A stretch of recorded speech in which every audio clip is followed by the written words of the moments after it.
ఓం శాంతి.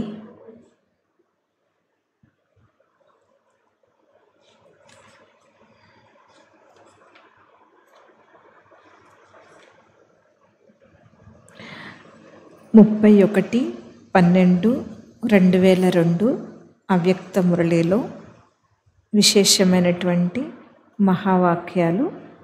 దాంట్లో బాబా చెప్తున్నారు, మాతలు ఏ సెంటర్లో ఉంటే ఆ సెంటర్ సదా ఫలీభూతంగా ఉంటుంది. వారు సంపాదించకపోయినా హృదయం చాలా విశాలంగా ఉంటుంది. భావన చాలా విశాలంగా ఉంటుంది. బాబా కూడా భావనని, సత్యమైన హృదయాన్ని ఇష్టపడతారు. భావనతో చేస్తే బాబాకి ఇష్టం, సత్యమైన హృదయంతో చేస్తే బాబాకి ఇష్టం. అది తను ద్వారా సేవ కావచ్చు, ధనము ద్వారా సేవ కావచ్చు, మీరు ఇచ్చేటటువంటి వస్తువు ఏదైనా కావచ్చు. ఇచ్చిన తర్వాత అంటారా, నేను ఇచ్చాను, బాబా సెంటర్కి కుర్చీలు నేను ఇచ్చాను, బాబా సెంటర్కి ఇల్లు ఇచ్చాను, బాబాకి స్థలం ఇచ్చాను, ధనం ఇచ్చాను. ఇచ్చిన తర్వాత ఇంకా ఇచ్చాను అని చెప్తారా? ఇచ్చారు, ఇక అది ఎవరిదైపోయింది? చూసినప్పుడల్లా నేను ఇచ్చిందే అని గుర్తొస్తుందా? ఇచ్చింది సఫలం అవుతుందని సంతోషం అవుతుంటే మంచిదే, కానీ నేను ఇచ్చాను అంటుంటే మీకు అక్కడ నేనే కనపడుతుంది, బాబా కనిపించటం లేదు. అప్పుడు అందరూ కూడా చెప్పుకుంటారు, ఫలానా అక్కయ్య ఇచ్చారంట, ఫలానా అన్నయ్య ఇచ్చారంట అని. అన్నయ్య, అక్కయ్య, నేను ఇంకక్కడ బాబా ఎక్కడున్నారు? అందుకే నేను అనేది ఉన్న చోట, నాది అనేది ఉన్న చోట తపస్సు ఖండితం అవుతుంది అన్నారు బాబా. తపస్సు అంటే బాబా స్మృతి. ఎక్కడ నేను అనుకుంటామో, నాది అనుకుంటామో, అక్కడ ఇంకా బాబా స్మృతి ఎక్కడుంది? మీ గుణగానం మీరు చేసుకుంటున్నారు, మీ గుణగానం అందరూ చేస్తున్నారు. అయిపోయిందా ప్రాప్తి? సంతోషంగా ఉందా? పొగడత విని అందరూ చెప్పుకుంటున్నారు కదా. ఇలా అల్పకాలిక సంతోషాన్ని పొందేవారిగా అవ్వకండి.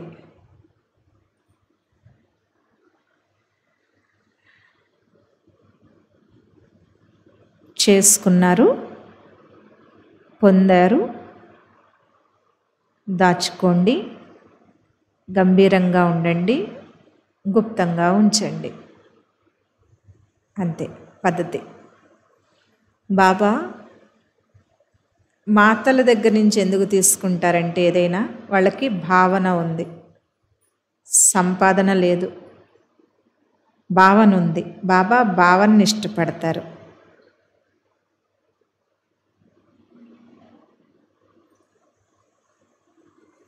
మాతలు ఇప్పుడు ఇంకా మీ వారసుల్ని మేల్కొల్పండి, మీరు అందరినీ తీసుకురండి.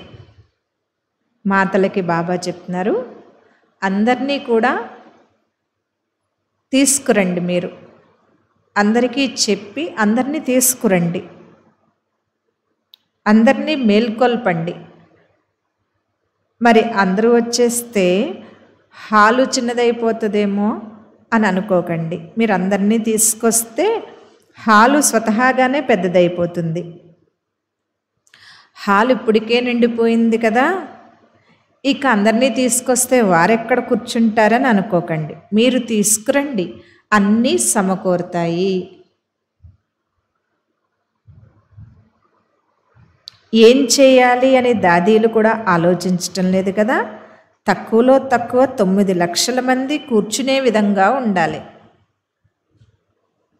ఇప్పుడు కలుసుకుంటున్న 10,000, 20,000, 30,000కే ఎక్కువ మంది అనుకుంటున్నాం. కానీ 9 లక్షల మంది కూర్చునే విధంగా ఉండాలి. ఇంతమంది ప్రజల్ని తయారు చేస్తారా లేదా? ఎప్పుడు చేస్తారు? తారీఖు నిర్ణయించుకోండి. ఎవరికన్నా జ్ఞానం చెప్తున్నారా? ఎవరినన్నా తీసుకొస్తున్నారా? లేదా మీరే వచ్చి వెళ్ళిపోతూ ఉన్నారా? అందరికీ జ్ఞానం చెప్పండి, అందరినీ మేల్కొల్పండి, అందరినీ తీసుకురండి అని మాతలకి బాబా చెప్తున్నారు. ప్రజల్ని తయారు చేయండి. ఎంతమంది అంటే 9 లక్షల మంది ప్రజలు, సత్యుగి ప్రజలు. అంతమందిని తయారు చేయండి.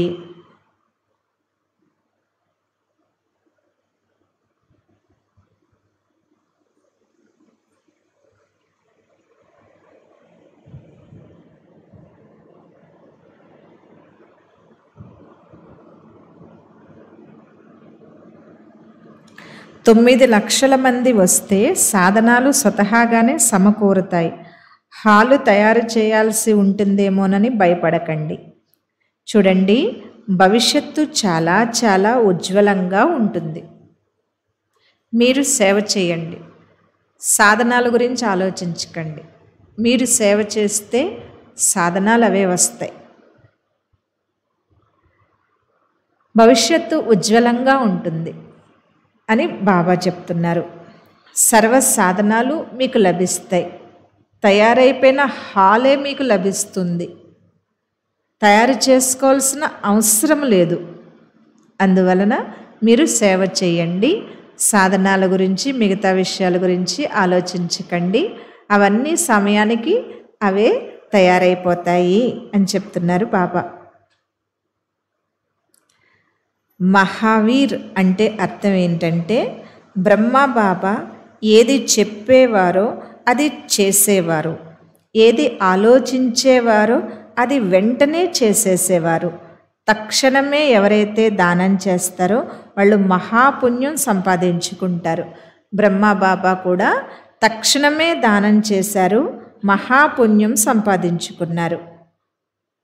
మహావీర్ అంటే అంత ధైర్యము, సంపూర్ణంగా సర్వస్వంగా భగవంతుడికి బలిహారం అయిపోవటానికి వాళ్ళకంత ధైర్యం ఉంటుంది.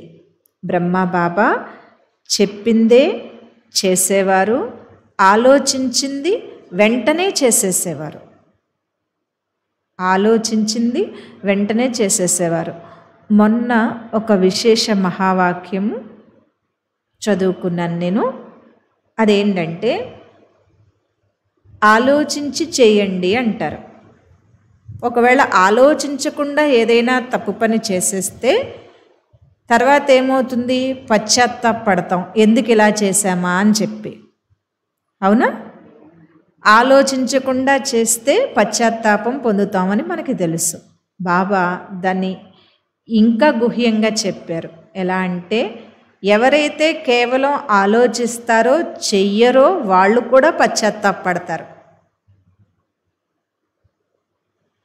ఆలోచించకుండా తప్పని చేసేస్తే పశ్చాత్తాపం అనేది మనకి ఎలాగా తెలుసు. అందుకని ఆలోచించుకుని చేస్తే పశ్చాత్తాపం ఉండదు, ప్రాప్తి ఉంటుంది అంటాం. అది ఎలాగో తెలిసిందే మనకి. కానీ ఇంకా లోతుగా చెప్పారు బాబా. ఎవరైతే కేవలం ఆలోచిస్తూ ఉంటారు కానీ చెయ్యరు వాళ్ళు కూడా పశ్చాత్తాపడతారు. అయ్యో, నేను చేయాలనుకున్నానే కానీ చేయలేకపోయాను. వాళ్ళేంటి, అయ్యో ఆలోచించకుండా ఇలా చేసేసేనేంటి అన్న పశ్చాత్తాపం. అందువలన ఆలోచించిన వెంటనే చేసేసేవారు, తక్షణమే దానం చేసేవారు మహాపుణ్యాన్ని సంపాదించుకుంటారు. తక్షణమే దానం చేసేవారు మహావీర్. ఆత్మబలం అన్నమాట అది. హనుమంతుణ్ణి చాలా బలవంతుడుగా చూపించారు. దేహానికి సంబంధించిన బాహుబలం కాదది, ఆత్మబలం. ఆత్మబలాన్ని దేహానికి పెద్ద రూపం ఇచ్చేశారు. సూక్ష్మ బలానికి స్థూల రూపం ఇచ్చారు. కనుక మహావీర్ అంటే ఇంత ధైర్యం ఉంటుంది వాళ్ళకి, అంత పుణ్యం ఉంటుంది. ఆత్మబలం అంటే ఏంటి? సంకల్ప బలం, అదే ఆత్మబలం. దేవత అంటే దివ్య గుణాలు కలిగిన వారు కనుక దివ్య గుణాలను ఎప్పుడూ వదలకూడదు. దివ్య గుణాలని ఎప్పుడు వదిలిపెట్టకూడదు. ఎప్పుడు వదిలేస్తారు మీరు దివ్య గుణాలు?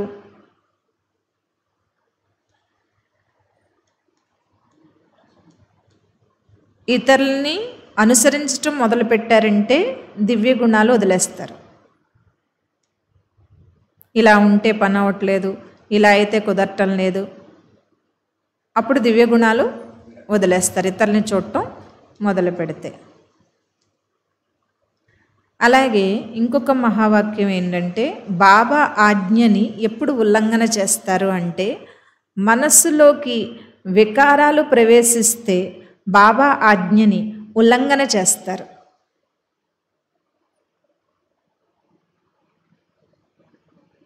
మనసులోకి వికారాలు ప్రవేశిస్తే బాబా ఆజ్ఞని ఉల్లంఘన చేసేస్తారు.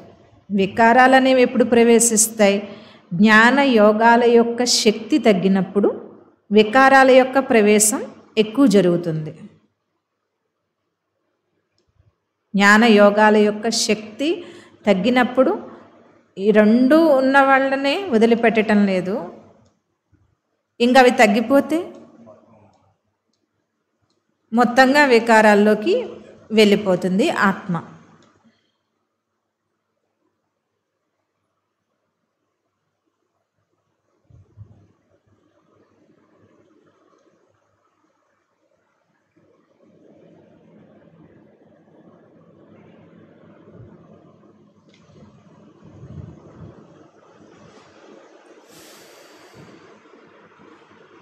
ఏ ఆత్మ వచ్చినా ఆ ఆత్మకి ఏదైనా ఇచ్చామా?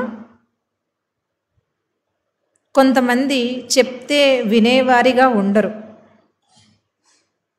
ఉంటారా? తిరిగి పదే చెప్పేస్తారు మీకే. జ్ఞానం అందరికీ కూడా మాట్లాడటం వచ్చింది. జ్ఞానం అందరికీ మాట్లాడటం బాగా వచ్చేసింది, కానీ చేయటం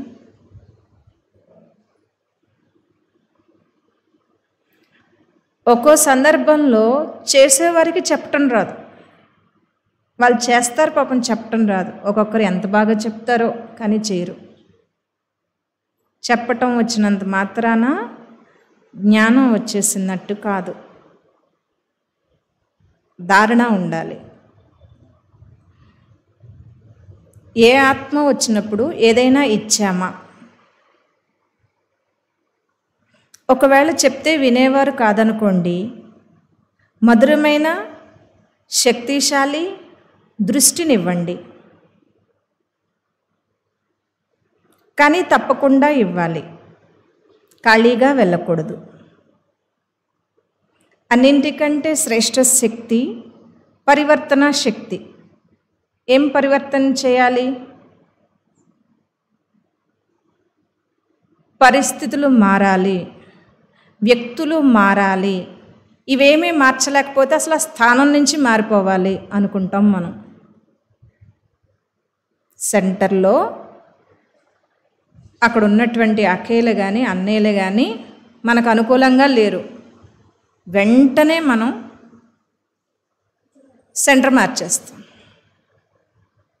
స్థానం మార్చేస్తాం. ఫస్ట్ వాళ్ళని మార్చాలని చూస్తాం. వాళ్ళు కూడా పవర్ఫుల్గా ఉన్నారనుకోండి, వెంటనే స్థానాన్ని మార్చేస్తాం. అంటే మనకి మారడానికి ఏమి ఉండాలంటే పరిస్థితులు మారాలనుకుంటున్నాం, వ్యక్తులు మారాలనుకుంటున్నాం, స్థానం మార్చేయాలనుకుంటున్నాం. కానీ సరే, మీరు ఒక స్థానాన్ని వదిలేసి ఇంకో స్థానానికి వెళ్ళిపోయారు. వెళ్ళిపోయిన వెంటనే ఎలా ఉంటుందంటే మీకు చాలా బాగుంటుంది. ఎందుకంటే కొత్త కొన్ని రోజులు అయ్యేటప్పటికి మళ్ళీ ఏ ముఖంతో దిగాలుగా వెళ్ళారో అదే ముఖంతో వస్తారు. ఏమైంది అంటే ఈ మధ్యన అక్కడ పరిస్థితులు మారిపోయినాయి అంటారు. ఏ ముఖంతో వెళ్ళారో అదే ముఖంతో వస్తారు. ఈ మధ్యన అక్కడ పరిస్థితులు మారిపోయినాయి అంటారు.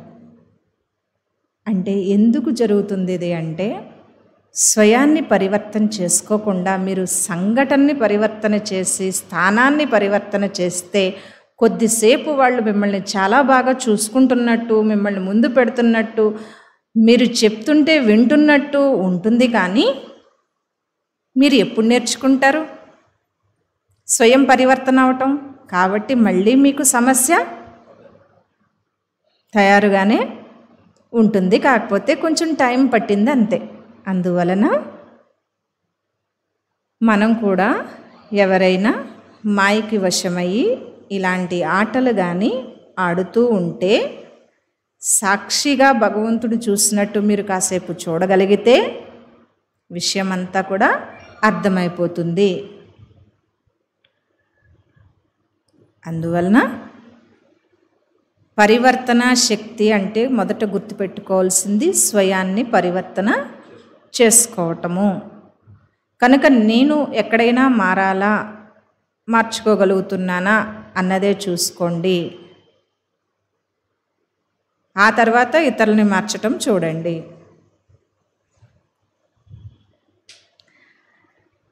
పరివర్తన శక్తి ఎంత శ్రేష్టంగా ఉండాలంటే అనుకుంటే చేసేయాలి. కొంతమందికి అనుకుంటే ఇచ్చేయాలి, చాలా స్ట్రిక్ట్గా ఉంటారు అందులో వాళ్ళు. ధనం ఇవ్వాలనుకున్నారు, వెంటనే ఇచ్చేయాలి, అనుకున్నంత ఇచ్చేయాలి, ఎందుకంటే మళ్ళీ సంకల్పం మారిపోతుంది. కొంతమంది ఎంత స్ట్రాంగ్గా ఉంటారంటే ఆ ధనాన్ని కనీసం ముట్టుకోరు, ముట్టుకుంటే మళ్ళీ మనసు మారిపోయి సగం ఇద్దాంలే అనిపిస్తుందేమోనని ముట్టుకోకుండా అది కూడా ఎవరో ఒకళ్ళ చేత అక్కడ పెట్టించేస్తారు. అంటే వాళ్ళు అంత స్ట్రాంగ్గా ఉన్నారనమాట. నేను ఏదైతే అనుకున్నానో అది చేయాలంతే అని అంత స్ట్రాంగ్గా దృఢ సంకల్పంతో అనుకున్నది అనుకున్నట్టుగా వెంటనే చేసేసే సంస్కారము ఉంటుంది ఒక్కొక్క ఆత్మకి. అయితే స్వపరివర్తనలో కూడా మారాలనుకుంటే మారిపోవాలి. మనం అనుకుంటే మారిపోగలం, చెప్తే మారం. చెప్పటం కూడా చెప్పేలా చెప్తే మారుతాం, అనుకుంటే మాత్రం మారిపోతాం. అందువలన పరివర్తన శక్తి ఎంత శ్రేష్టంగా ఉండాలి అంటే అనుకుంటే మారిపోవాలి, చెయ్యాలి. దాన్ని ఏమంటారు? తీవ్ర పురుషార్థం అంటారు. అలా కాకుండా సంవత్సరాలు వెళ్ళిపోతూ ఉన్నాయి, బట్టీలు పెడుతూ ఉన్నారు, క్లాసులకి వెళ్తూ ఉన్నారు, అనేక సంవత్సరాల నుంచి వింటూ ఉన్నారు, కానీ పరివర్తన అనేది తక్కువగా ఉన్నప్పుడు ప్రాప్తి తక్కువగా ఉంటుంది. బాబా సంవత్సరాలు లెక్క పెట్టరు, గుర్తుపెట్టుకోండి. 15 సంవత్సరాల నుంచి 30 సంవత్సరాల నుంచి ఉంటున్న ఆత్మకి ప్రాప్తి ఎక్కువ, 3 సంవత్సరాల నుంచి వచ్చిన ఆత్మకి ప్రాప్తి తక్కువ అనుకోవడానికి ఉండదు. 3 సంవత్సరాల నుంచి వచ్చిన ఆత్మ బాబా చెప్పినట్టుగా అన్నీ కూడా చక్కగా చేసుకుంటూ ఉన్నట్లయితే 30 సంవత్సరాల నుంచి ఉన్న ఆత్మ కంటే కూడా ఎక్కువ ప్రాప్తి ఈ ఆత్మ పొందుతుంది. అందుకని ఎన్ని సంవత్సరాల నుంచి జ్ఞానంలో ఉన్నాము అన్న లెక్క ప్రాప్తిని ఇచ్చేటప్పుడు చూడరు. ప్రాప్తి దేని ఆధారంగా వస్తుందంటే త్యాగం ఆధారంగా. ప్రాప్తి దేని ఆధారంగా వస్తుందంటే పరివర్తన ఆధారంగా. ప్రాలబ్ధం దేని ఆధారంగా వస్తుందంటే పురుషార్థం ఆధారంగా. పురుషార్థం అంటే ఏంటి? మీకు మీరు ప్రయత్నించి అన్నీ తెచ్చుకోవాలి. యోగ స్థితిని మీరు ప్రయత్నించి తెచ్చుకోవాలి, దివ్య గుణాలని లక్ష్యంగా పెట్టుకుని తెచ్చుకోవాలి. వాళ్ళే లక్ష్మీదేవి. దివ్యగుణ ధారణని లక్ష్యంగా పెట్టుకుని దేవతగా అయినటువంటి వాళ్ళే లక్ష్మీదేవి. లక్ష్యం పెట్టుకుంది ఆత్మ దేవతగా అవుతానని, దివ్యగుణాలు స్వయంలో నింపుకుంటానని లక్ష్యం పెట్టుకుంది, వాళ్ళు లక్ష్మీదేవి. దీన్ని ఏం చేస్తారు, చక్కగా ఇక్కడి నుంచి ఇక్కడ గాజులు వేసుకోవటం, లేకపోతే ఇలా పెట్టుకోవటం, అలా పెట్టుకోవటం, లక్ష్మీదేవిలాగా అలంకరించేసుకోవటం ఈజీ. ఎందుకంటే ఒక మంచి పట్టు చీర, కొన్ని గాజులు, కొన్ని నగలు కొనుక్కున్నారంటే అయిపోయారు మీరు లక్ష్మీదేవి బయట ప్రజల దృష్టిలో. అవునా? అయిపోయారు అంతే లక్ష్మీదేవి. లక్ష్మీదేవి అంటే ఏంటి? దివ్య గుణాలను ధారణ చేస్తాననేటటువంటి లక్ష్యం పెట్టుకుని ఆ దివ్య గుణాలన్నీ లక్షణాలను తెచ్చుకుంది ఆత్మ, దైవీ లక్షణాలను తెచ్చుకుంది ఆత్మ. వాళ్ళు లక్ష్మీదేవి. పూజించటం ఈజీ, లక్ష్మీదేవిలాగా తయారైపోవటం ఈజీ స్థూలంగా, కానీ ధారణ. కనుక బాబా అదే చెప్తారు, ఏదైనా జరుపుకోవటము అంటే తయారవటము అంటారు. మనం ఏంటి స్థూలంగా తయారయ్యి, కృష్ణాష్టమి వస్తే గోపికలాగా తయారయ్యి, వరలక్ష్మి వ్రతం వస్తే లక్ష్మీదేవిలా తయారయ్యి స్థూలంగా తయారైపోతుంది. లేదా స్థానాన్ని మధువనంలాగా సేమ్ కలర్ పెయింట్ వేయించి, సేమ్ మోడల్ కట్టించి స్థానాన్ని తయారు చేసేయటం ఈజీ, ఆ మోడల్ తయారు చేసేయటం. లేదా మమ్మల్లాగా బ్రహ్మబాబాలాగా ఫిజికల్గా తయారైపోవటం చాలా ఈజీ. కానీ ఆత్మ తయారవ్వాలి అలాగా. అప్పుడు వాళ్ళ వంశ వృక్షంలోకి వెళ్తారన్నమాట. వాళ్ళు బ్రహ్మవంశీయులు.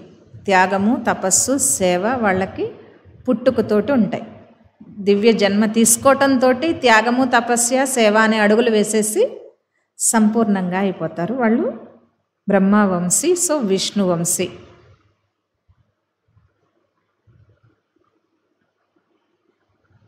కనుక తీవ్ర పురుషార్థం అంటే అది. అనుకుంటే మారిపోవాలి మనం, ఊరికే టైం తీసుకోకూడదు. పాత స్వభావ సంస్కారాలు జిడ్డులా పట్టుకుని ఉండకూడదు.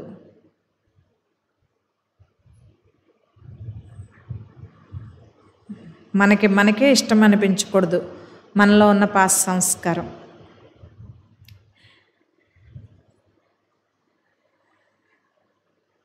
అంటే మన సంపూర్ణ సంపన్న స్వరూపం మనల్ని ఆకర్షిస్తూ ఉండాలి.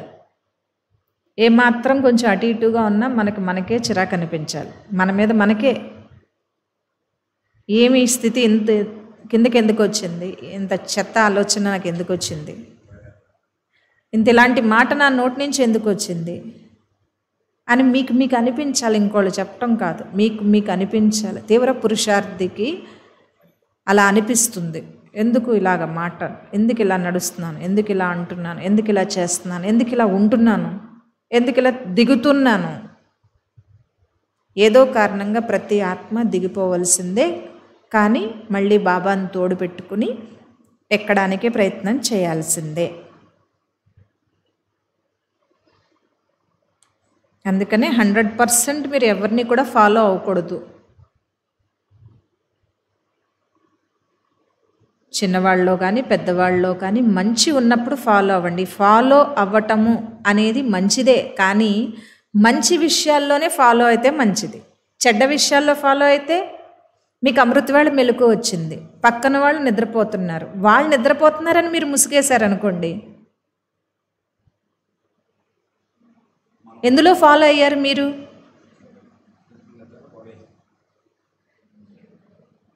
ఫాలో అవ్వకూడని విషయంలో ఫాలో అయ్యారు. మీకు మెలకు వచ్చినప్పుడు మీరు లేచి వాళ్ళని లేపితే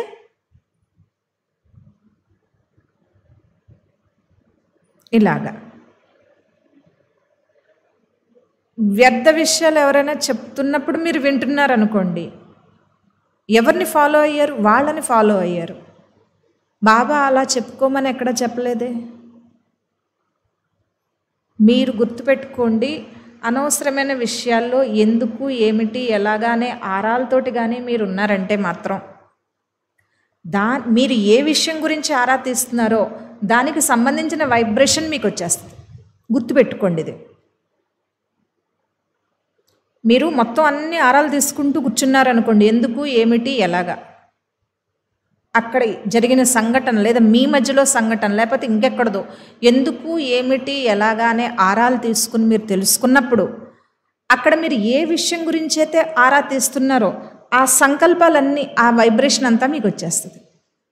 ఎవరైనా చనిపోయారు, ఎందుకు, ఏమిటి, ఎలాగా, ఇలాగా, అలాగా అనుకోండి, రాత్రి అయ్యేటప్పటికి మీకు భయం మొదలవుతుంది.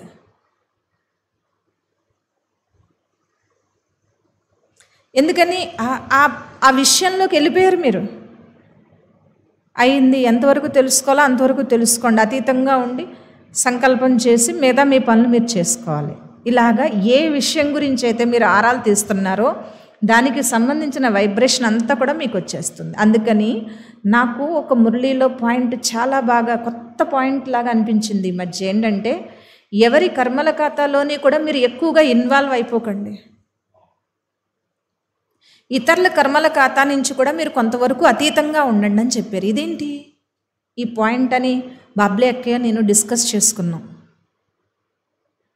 ఇతరుల కర్మల ఖాతాలో కూడా మీరు ఎక్కువ ఇన్వాల్వ్ అయిపోకండి.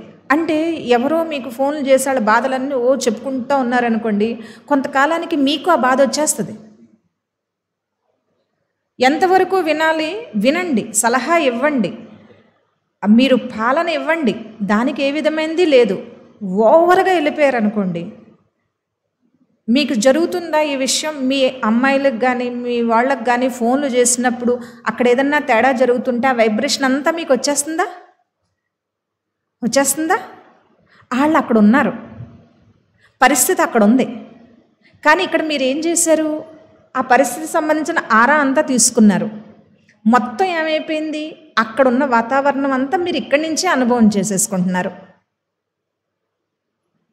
మొత్తం మీకు సమాచారం అంతా ట్రాన్స్ఫర్ అయిపోయింది. ట్రాన్స్ఫర్ అయిపోయినప్పుడు అక్కడ వాళ్ళు ఎలాంటి స్థితిలో ఉంటారో మీకు అలాంటి స్థితే ఉంటుంది. ఇప్పుడు అంతెందుకు, ఇక్కడికి బట్టీకి కొంతమంది రాలేదనుకోండి, కానీ బట్టీకి రావాలి అనుకున్న వాళ్ళు ఏం చేస్తారు? ఆన్లైన్ ద్వారా ఫాలో అవుతారు. అప్పుడు మీరు వచ్చి మీరు ఎంత పొందుతున్నారో వాళ్ళు అక్కడుండి అంతే పొందేస్తున్నారు. రాలేకపోయారు పాపం. అక్కడి నుంచి బట్టీలో ఉన్నామని భావన చేసుకుని ఆ క్లాసులు వింటూ వాళ్ళు పొందుతున్నారు. చూడండి, ఇక్కడికి రాకపోయినా పొందుతున్నారా లేదా? అలాగే మీరు ఎప్పుడైతే ఆరా తీసి తెలుసుకుంటారో పరిస్థితి అక్కడ జరిగిన, విదేశాల్లో జరిగిన, అందుకనే చాలామంది టీవీ ఛానల్స్, న్యూస్ ఛానల్స్ చూసి హడలిపోయి భయపడిపోయి, ఎందుకని అంటే మీకు వచ్చిన సమాచారం బట్టి మీకు ఒక వైబ్రేషన్ క్రియేట్ అయిపోతుంది. ఈ సమాచారం అనేది చాలా జాగ్రత్తగా ఉండాలి. ఇది ఒక పట్టాన పోదు. అవతల వ్యక్తి ఎంత వైబ్రేషన్లో ఉన్నారో అంత వైబ్రేషన్ మీకు వచ్చేస్తుంది. ఒకసారి ఒక ఆత్మ శరీరం వదిలితే ఆ న్యూస్ నాకు తెలిసిన వెంటనే ఒకలాంటి భయం అనేటటువంటి ఫీలింగ్ కలిగింది. నేను అనుకున్నాను, నాకెందుకు భయం వేస్తుంది అసలు, ఇంత భయం ఎందుకు వస్తుంది అసలు అని నేను బాబాని అడిగాను. నాకెందుకు భయం వేస్తుంది, నాకెందుకు ఇంత భయం వస్తుంది అని అడిగితే బాబా చెప్పారు, ఆ ఆత్మ శరీరం వదిలేటప్పుడు చాలా భయంతో శరీరం వదిలింది కాబట్టి నీకు ఆ భయము అనేది అనుభూతిలోకి వస్తుంది. అదే ఆత్మ స్మృతిలో వదిలేస్తే ఆ భయం మీకు ఉండదు. అందుకని ఒక చోటకి మీరు వెళ్తే ఆ వైబ్రేషన్ ఉంటుంది. అంతిమంలో ఆత్మ చాలా భయంతో శరీరం వదిలింది. భయంతో శరీరం వదిలింది. అందుకని ఆ వైబ్రేషన్, ఆ న్యూస్లో ఆ వైబ్రేషన్ ఉందని చెప్పారు బాబా. ఆ న్యూస్ ఏదైతే ఆ సమాచారం ఉందో దాంట్లో ఆ వైబ్రేషన్ ఉంది.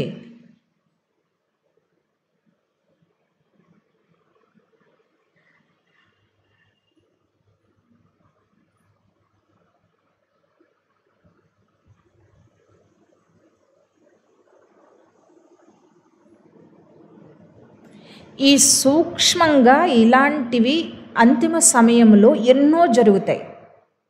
మీ యొక్క సంస్కార రీత్యా అన్నిటినీ వివరంగా కులంకుశంగా తెలుసుకోవటం మొదలు పెడితే అంతిమంలో ఫెయిల్ అయిపోతారు. ఎక్కడికక్కడ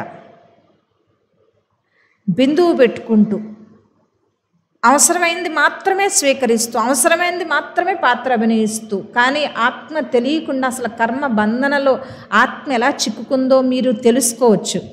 మొదట ఏదైనా కొంచెంగానే మొదలవుతుంది.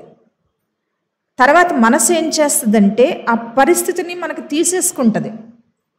తీసేసుకునేటప్పటికి ఇంకా అదే మనం అయిపోతాం. అప్పుడు చిక్కుకుంది ఆత్మ కర్మబంధనలో. కర్మబంధన ఎలా తయారైంది? మొదట కర్మ చేయటానికి పంపించాడు భగవంతుడు, కానీ ఆత్మ ఏం చేసింది? కర్మలో లీనమైపోయింది. కర్మలో లీనమైపోయింది. మనస్సుకి మీరు ఒక్క విషయాన్ని ఇచ్చారంటే అది గట్టిగా పట్టేసుకుంటుంది. ఏ విషయాన్ని మీరు ఇచ్చినా చాలా గట్టిగా పట్టేసుకుంటుంది. వదలమంటే మాత్రం చాలా కష్టపడుతుంది ఆ మనస్సు. అందుకని వదులుతూ పట్టుకుంటూ ప్రాక్టీస్ చేయండి ఇప్పటి నుంచి. ఏ మనిషితోటైనా సరే సంబంధాలను కూడా వదలండి అవసరమైనప్పుడు. పట్టేసుకుంటుంది మనస్సు, కర్మను కూడా పట్టేసుకుంటుంది. ఈ పని ఎలాగన్నా అయి తీరాలని పట్టేసుకుంటుంది. ఆ కర్మని పట్టేసుకోవటంలో, కర్మాభిమాని అయిపోవటంలో ఆత్మాభిమాని స్థితి, యోగాభిమాని, పరమాత్మాభిమాని స్థితి కూడా తగ్గిపోతుంది. చాలా గట్టిగా పట్టుకుంటుంది. అంత గట్టిగా పట్టుకోకూడదు. మిమ్మల్ని ఏదైతే డిస్టర్బ్ చేస్తుందో అది అంత గట్టిగా పట్టుకోకూడదు. గట్టిగా పట్టుకోవలసింది బాబాని,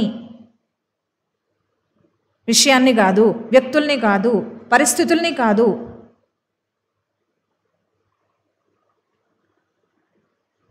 బాబా అది ఎలా ఉంటుందంటే, ఇప్పుడు ఉద్యోగాలకు వెళ్తే అక్కడ ఎన్నో పరిస్థితులు ఉంటున్నాయి. బాబా ఒకటే చెప్పారు మొన్న మురళి చదువుకుంటుంటే, దమ్మిడీలు వెనకాల వెళ్తున్నారా అంటే నాకు అసలు ఆ మాట చాలా విచిత్రంగా అనిపించింది. అంటే బాబా దృష్టిలో ధనము దమ్మిడితో సమానం. మీకు లక్షలు వచ్చిన దమ్మిడీలు వెనకాల వెళ్తున్నారా? భగవంతుడి ఇంట్లో ఉంటే ఎంత సంపాదన అన్నారు. అంటే భగవంతుని దృష్టిలో ధనానికి ఎంత తక్కువ ప్రాధాన్యత ఉందో మీరు గమనించుకోండి. దమ్మిడి అన్నారు బాబా. మీరు సేవ చేసినప్పుడు వచ్చే పుణ్యం ముందు ఆ లక్షలు దమ్మిడి అంటే చాలా తక్కువ కదా. దమ్మిడి అంటే దాని వెనక వెళ్తున్నారా? ఉద్యోగం అనే గంపని ఎత్తుని పెట్టుకుంటున్నారా అని కుమారీలను అడిగారు. అదేంటి, ఒక స్టేటస్ ఉంటుంది కదా, మనం ఒక జాబ్ చేస్తే మనకంటూ ఒక బ్యాంక్ బ్యాలెన్స్ ఉంటుంది కదా,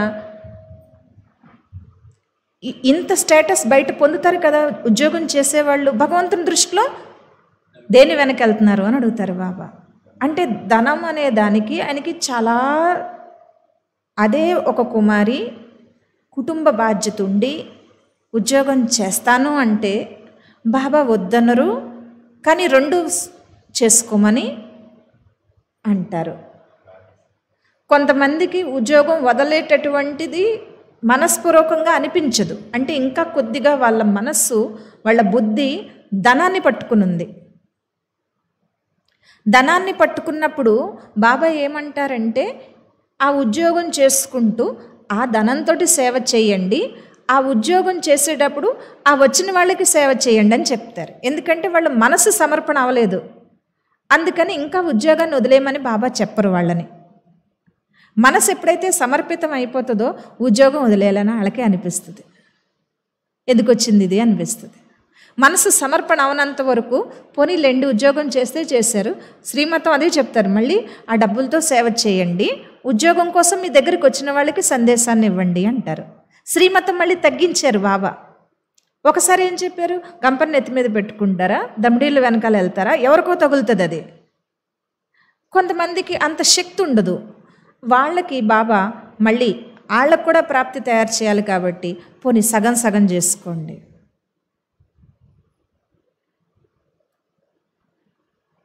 అని చెప్తారు. అంటే బాబా చెప్పే ప్రతి ఒక్క దాంట్లోని కూడా ఆత్మ యొక్క 3 కాలాల కళ్యాణమే ఉంటుంది తప్ప స్వార్థం అనేది ఉండదు.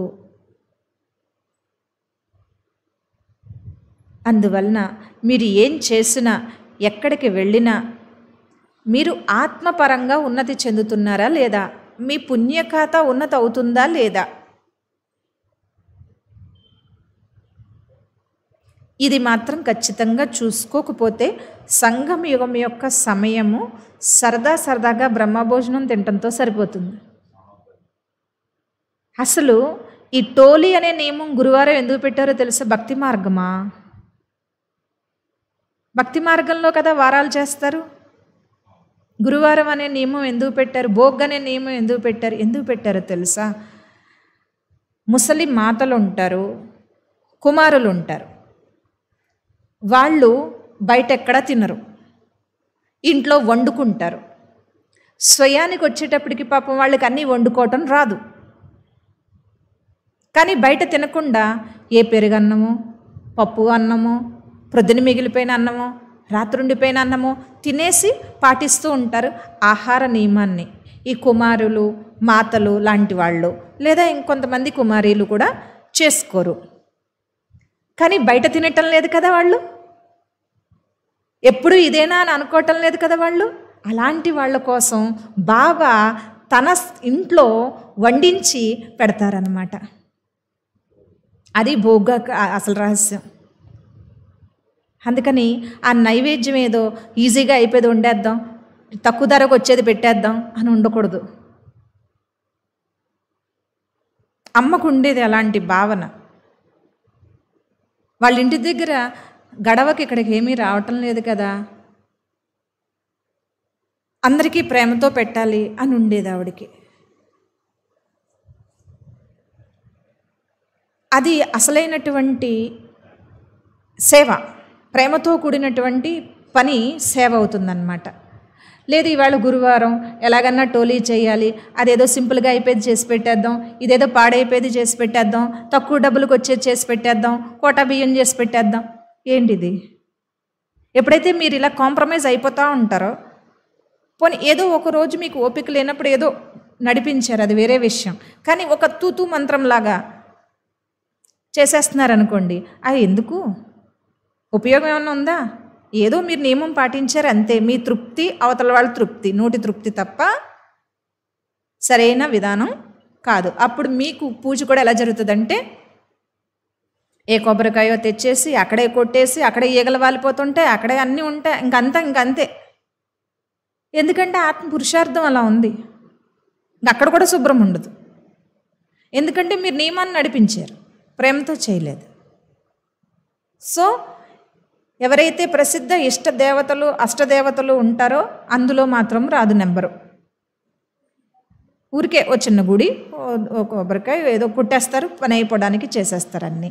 అందువలన మీరు ఇక్కడ సంగమయుగంలో ప్రతి చిన్న విషయాన్ని ఎంత విధిపూర్వకంగా చేస్తారో మీ భక్తులు అంత విధిపూర్వకంగా పూజ చేస్తారు. కనుక కర్మ యొక్క శుద్ధి అంటే అది చేసేటప్పుడు పవిత్రతను బట్టి ఉంటుంది.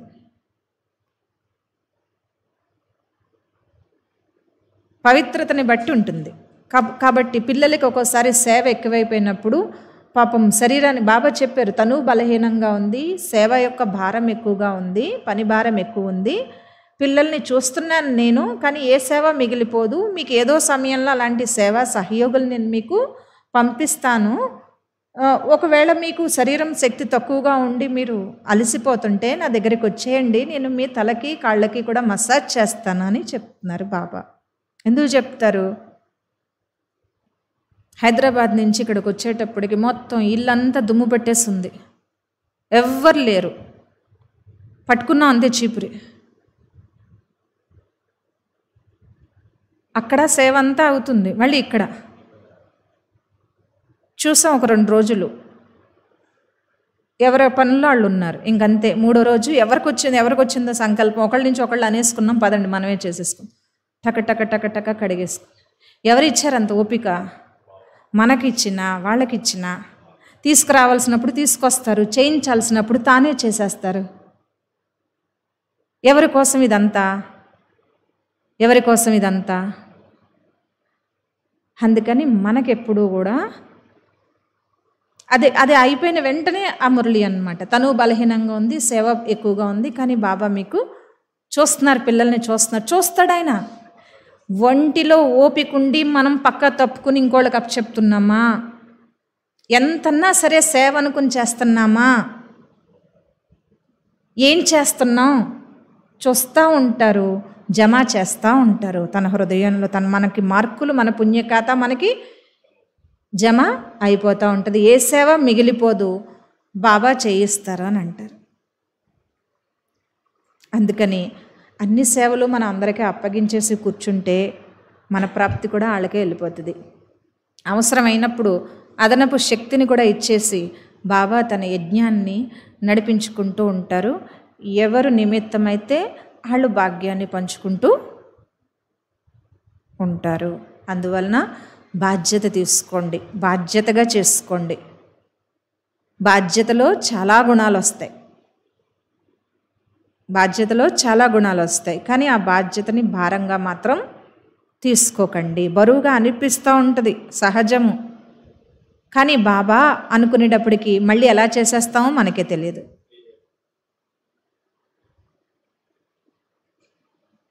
అది యజ్ఞం యొక్క గొప్పతనం. చీపురుతో తుడుస్తున్నప్పుడు ఏ స్వమానంలో ఉండాలో కూడా మురళిలో చెప్పారు బాబా. ఆ స్వమానంలో ఉండటమే. బాబా ఈ నీళ్ళు వెనక్కి వెళ్ళిపోతున్నాయి, పల్లం వెనకుంది, ఇది ఊరికి తొయ్యాల్సి వస్తుందంటే తోస్తారు అంతే. మీకు శక్తిని ఇచ్చి వెళ్ళిపోతే దాంట్లోకి అవే. ప్రతి చిన్నది నేర్పిస్తారు బాబాతో చెప్పుకుంటూ, బాబా బాబా అనుకుంటూ మనం చేసుకుంటూ వెళ్ళిపోతే. అలా ఆల్రౌండ్ సేవాదారిగా చేసి అన్ని రకాల భాగ్యాన్ని మనకిచ్చి అన్ని రకాలుగా ఆయన చూసుకుంటూ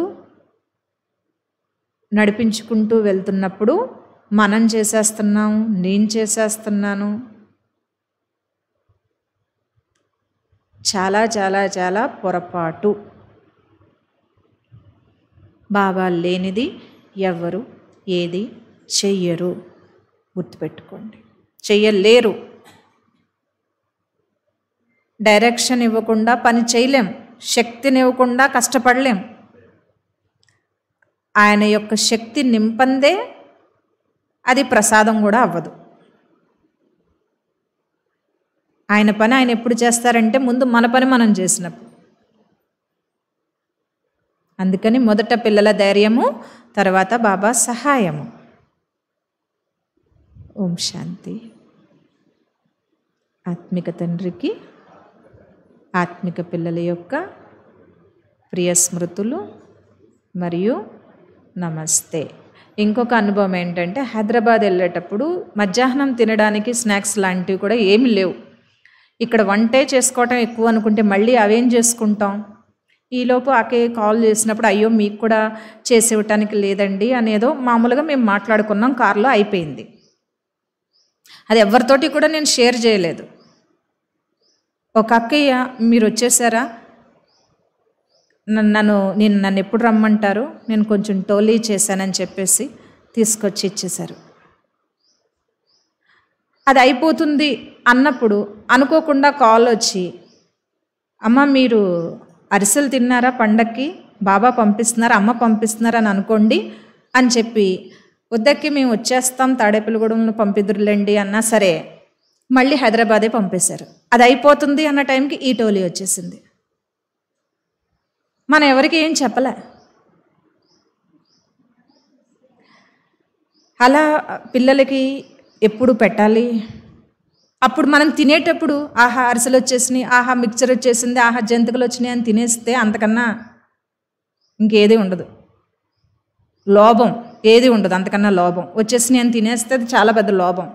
బాబా పంపించారు, బాబా పిల్లల కోసం పంపించారు. తింటున్న ప్రతి దానికి కూడా బాబా పంపించారు, బాబా పంపించారు అనుకుని తినాలి.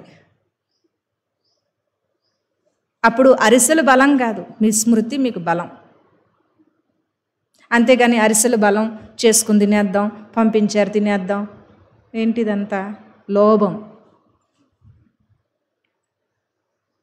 ఓం శాంతి. ఆత్మిక తండ్రికి ఆత్మిక పిల్లల యొక్క ప్రియ స్మృతులు మరియు నమస్తే. ఓం శాంతి.